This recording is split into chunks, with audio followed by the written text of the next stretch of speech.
দর্শক, গত কয়েকদিনের টানা বৃষ্টিতে কিন্তু অনেকটাই নাকাল নগরবাসী। আমরা যেটি দেখছি যে গত কয়েকদিনের এই টানা বৃষ্টিতে কিন্তু রাজধানীর যে বিভিন্ন সড়কগুলো রয়েছে সেগুলো কিন্তু ইতিমধ্যেই পানিতে নিমজ্জিত হয়েছে। এবং আমরা যেটি দেখেছি যে গতকালকের যে টানা বৃষ্টি ছিল সেই বৃষ্টিতে কিন্তু রাজধানীর যে বিভিন্ন গুরুত্বপূর্ণ পয়েন্টগুলো ছিল সেই গুরুত্বপূর্ণ পয়েন্টের সব কয়টি সড়কই কিন্তু তলিয়ে গেছিল বৃষ্টির পানিতে। এবং আজকের যে দৃশ্য, আমরা এখন রয়েছি রাজধানীর নিকুঞ্জ এলাকায়, যেখান থেকে আপনাদেরকে সরাসরি দেখানোর চেষ্টা করছি যে গতকালকের যেই বৃষ্টির পানি, সেই পানি কিন্তু এখন পর্যন্ত রাস্তায় রয়েছে। এবং আমরা যেটি দেখেছি যে রাজধানীর বিভিন্ন জায়গায় যে পানিগুলো জমেছিল সেগুলো কিন্তু সন্ধ্যার মধ্যেই নেমে গেছে। তবে এই নিকুঞ্জের যে আমরা একজন এখানকার স্থানীয় বাসিন্দার সাথে কথা বলেছি, তিনি কিন্তু জানিয়েছিলেন যে এই যে রাস্তায় যে পানি দেখতে পাচ্ছি সেটি গতকালকের বৃষ্টির পানি, এবং আজকে সকাল থেকে দুবার বৃষ্টি হয়েছে। এবং এই দুইবারের বৃষ্টিতেই কিন্তু এখন পর্যন্ত নিকুঞ্জ আবাসিক এলাকা, সেই আবাসিক এলাকার যে সামনের রাস্তাটি রয়েছে সেটি কিন্তু পানিতে নিমজ্জিত রয়েছে। এবং আমরা যদি একটু আশেপাশে দেখানোর চেষ্টা করি, প্রত্যেকটি বাড়ির সামনে এবং যে রাস্তাগুলো রয়েছে সবগুলোই আসলে পানিতে নিমজ্জিত হয়ে রয়েছে। এবং আমরা যেটি দেখছি যে রাস্তার পাশে বেশ কয়েকটি যানবাহন, রিক্সা এবং সিএনজি রয়েছে। এবং এই এলাকার যে যাতায়াত ব্যবস্থা সেটি কিন্তু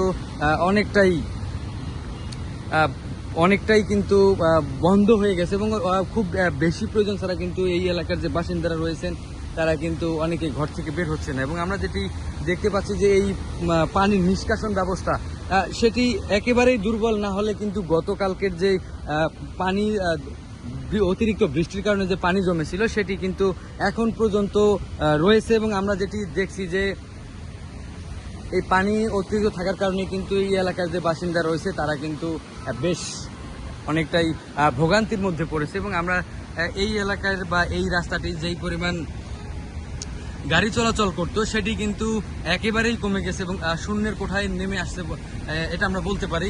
তবে যেটি দেখছেন যে গতকালকের বৃষ্টি এবং আজকের ভোর রাত থেকে যে বৃষ্টি, সেই বৃষ্টির কারণেই কিন্তু এখন পর্যন্ত রাজধানীর নিকুঞ্জের যে এলাকাটি রয়েছে সেই নিকুঞ্জ আবাসিক এলাকার ভিতরের দৃশ্য আপনাদেরকে দেখানোর চেষ্টা করছি। এবং আমরা দেখাচ্ছিলাম যে এই এলাকার যে রাস্তাগুলো রয়েছে সেগুলো ইতিমধ্যেই পানিতে নিমজ্জিত। এবং আমরা যেটি দেখছি যে একজন সাইকেল চালক আসছেন, তিনি কিন্তু ফুটপাথ দিয়ে আসছেন এবং প্রধান সড়ক যে রয়েছে সেটি পানিতে নিমজ্জিত। এবং আমরা যেটি দেখছি যে কিছুক্ষণ পর পর একটি করে যানবাহন আসছে, ইঞ্জিন চালিত যানবাহন, সেগুলো কিন্তু পানির মধ্যেই চলছে। এবং যেটি দেখা যাচ্ছে যে এই এলাকায় কিন্তু যেই পরিমাণ এই রাস্তাটিতে গাড়ি যাওয়ার কথা সেটি কিন্তু এখন পর্যন্ত খুব একটা লক্ষ্য করা যাচ্ছে না।